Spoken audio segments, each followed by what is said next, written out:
Astăzi voi mai scrie câțiva abonați pe peretele abonaților și vom vedea câți mai punem, pentru că sunt deja 30 de abonați. Vă mulțumesc foarte mult pentru acești 30 de abonați. Dacă vreți, vă rog frumos să dați un subscribe și un like și să facem aici 50 de abonați. Dacă vreți. Să spuneți în comentarii ce mai vreți să facem. Facem o căsuță, găsim un cățeluș, facem o căsuță. Orice vreți, putem să facem.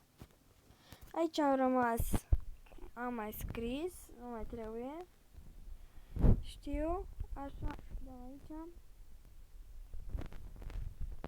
Hai că n-ajung.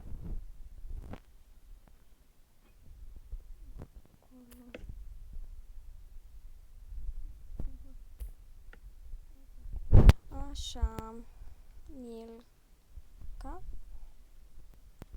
Și pun și o inimioară.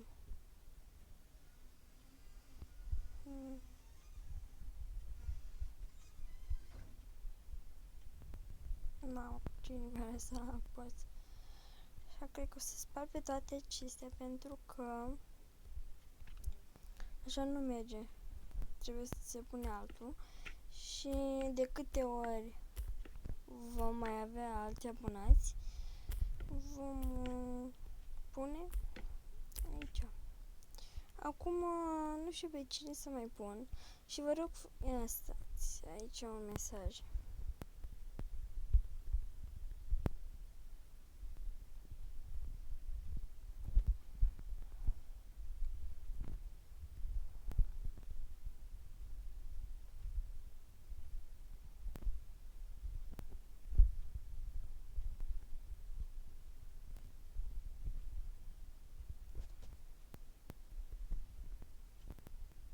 Da, și aici aveți un mesaj. Dacă se vede, facem așa. Aici aveți mesajul pentru voi și mai scriem aici un mesaj.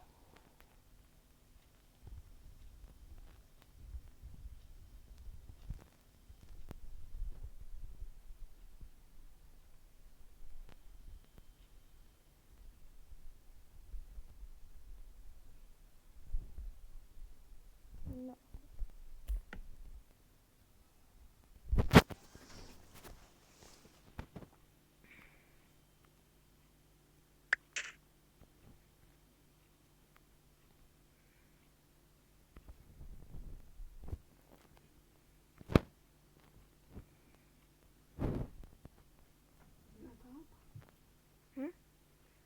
Apa și